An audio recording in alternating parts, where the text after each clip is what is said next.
To begin attaching the feeder to the table, the first thing that we are going to need to do is attach the button-headed screws. To do this, we are going to place them between two fingers, lift up the feeder, and get the screw in here such that it drops into the slot. This will require a little bit of finesse and coordination.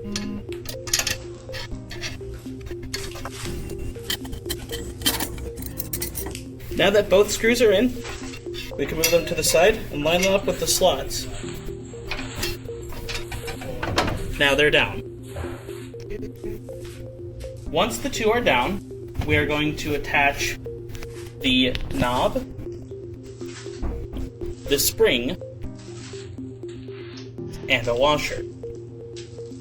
We're going to start by threading the washer up onto the screw. Next, we are going to attach the spring. An important thing to note about the spring is that one side has this sharp point on it, and the other side is going to be relatively flat. We want the flat side to be up against the washer.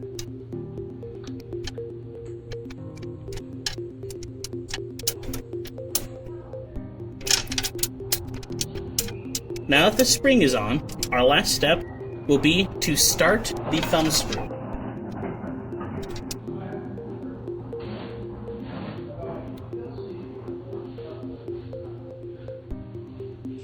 I'm holding the spring up with my thumbnail so that the screw and the spring stay in place, and then maneuvering the thumb screw into place.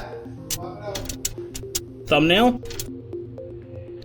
push it to the side, and start. Once the thumb screw is started, you'll be able to pull down on it and not have any trouble. While pulling down on the thumb screw, begin to screw it in. The reason that we want to pull down on the thumb screw as we screw it in is to lock the screw in place while it's being turned. Screw in the thumb screw until the spring is fully compressed. Repeat the same motion on the other side.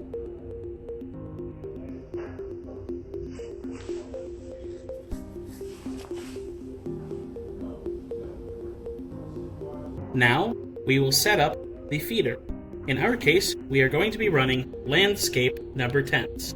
Begin by inserting the envelope and then tightening the two fins on either side.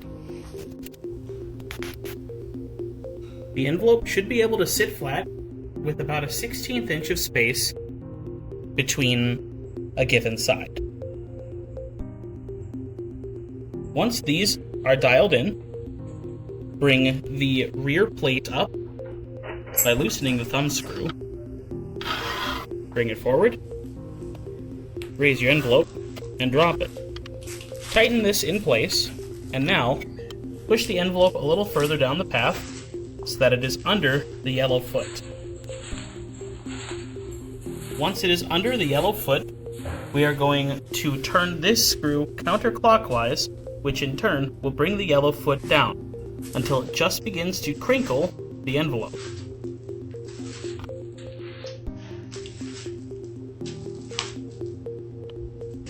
Right here is about good.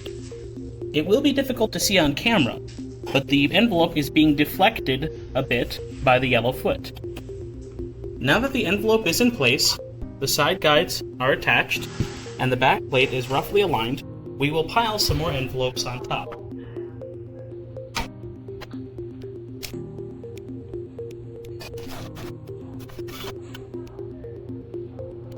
Once the envelopes are piled on top, we are going to need to move the feeder into position. Return to the two thumb screws underneath the feeder. Loosen them up somewhat.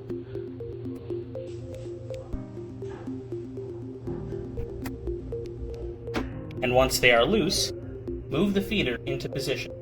The feeder is in position when this edge is lined up with the edge of the alignment section.